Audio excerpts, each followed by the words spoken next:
I noticed it the second I stepped outside.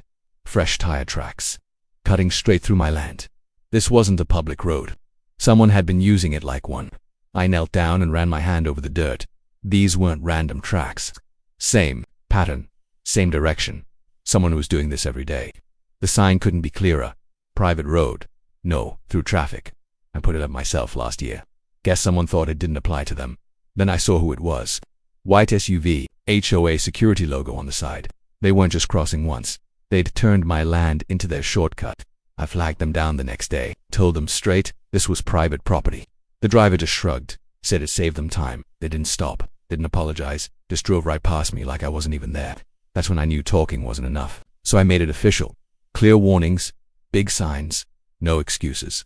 If they drove through now, they'd be choosing to ignore it. I didn't hide anything. Put the warning right where they'd see it. Big, bold, impossible to miss. Everything, completely legal. Next morning, I waited. Didn't have to wait long. Same SUV, same speed, same bad decision. They didn't slow down. They didn't read the sign, didn't even hesitate. And that's when it finally happened. The SUV rolled to a stop. Not fast. Not dramatic. Just enough to make them step out and look confused, finally paying attention. He walked around the front, looked down at the road, then back at the sign. You could see it on his face. He realized he messed up. I didn't rush. Just walked up, slow and steady. No yelling, no anger. Just letting the moment sink in. I put the signs up for a reason, I said. He didn't argue this time. Didn't shrug it off either, just stood there, quiet. He glanced back at the vehicle, then back at me, like he was replaying every time they ignored it. This time it caught up that I had to call for help right there on my road. No shortcuts now. Just a long wait and a lesson learned. Didn't take long for the HOA to show up.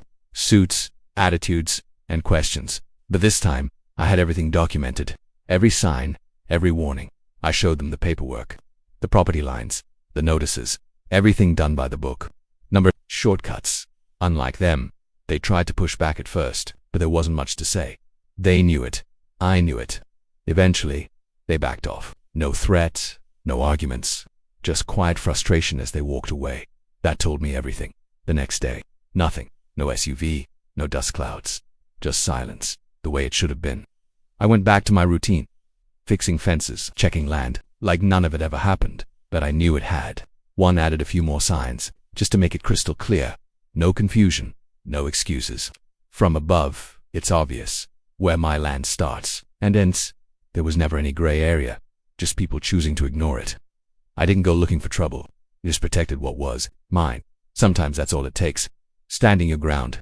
Things stayed quiet after that. No more shortcuts. No more disrespect. Just peace. Funny how things change. All it took was one moment, one line they couldn't cross anymore, and suddenly they stopped trying. The sign didn't change. The road didn't change. Only their behavior did. That's what mattered. I walked that road again. No tracks, no dust, just my land. The way it should be. Finally respected. Some people only learn the hard way. But once they do, they don't forget. They don't come back. Like, subscribe, and tell me where are you watching from.